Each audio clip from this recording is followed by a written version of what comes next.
में आम आदमी पार्टी की सरकार पर बीजेपी ने शिक्षा के क्षेत्र में कथित घोटाले का आरोप लगाया है। दिल्ली स्थित बीजेपी हेडक्वार्टर में एक प्रेस वार्ता के दौरान आपको बता दें कि दिल्ली में गौरव भाटिया ने आम आदमी पार्टी पर आरोप लगाया कि शिक्षा के क्षेत्र में सरकार के दावे झूठे हुए हैं। बीजेपी ने कहा है कि आम आदमी पार्टी सरकार मनीष सिसोदिया को विश्व का सबसे बेहतरीन शिक्षा मंत्री बताती है, लेकिन यह सरकार बच्चों के भविष्य के साथ हमेशा खिलवाड़ करती रही। बीजेपी ने आरोप यह भी लगाया कि केजरीवाल सरकार ने टॉयलेट को क्लासरूम बता दिया। गौरव भाटिया ने कहा कि हम लोग आपके समक्ष इससे पहले बड़ी प्रमुखता से जो अरविंद केजरीवाल की पाप सरकार है उसका आबकारी घोटाला सामने रखते आए हैं। इससे पहले दिल्ली सरकार के स्वास्थ्य मंत्री सत्येंद्र जैन, जिनको कट्टर ईमानदार का सर्टिफिकेट केजरीवाल ने दिया था, वो 3 महीने से जेल में बंद है और अभी तक मंत्री पद से हटाए भी नहीं गए।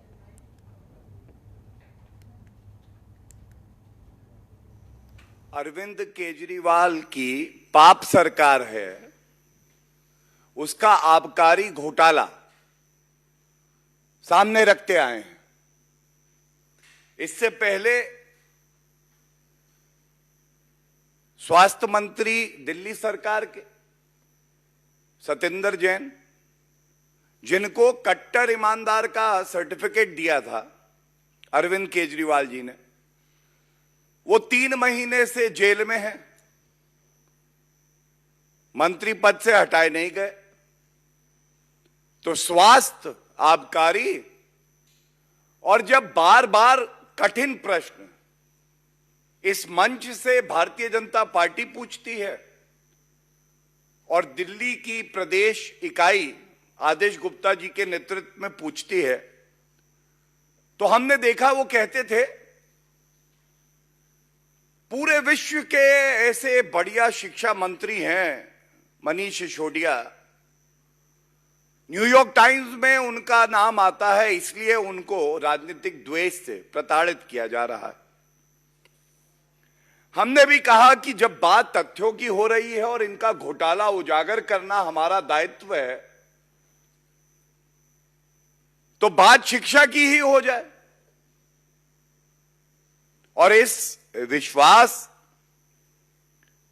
और इस उम्मीद से आज ये बड़ा खुलासा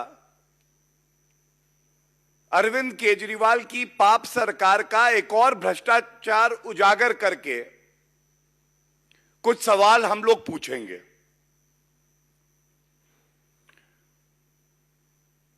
बहुत भारी मन से एक बात कहेंगे, 1 रुपए का घोटाला भी हो तो वो भ्रष्टाचार स्वीकार नहीं किया जा सकता।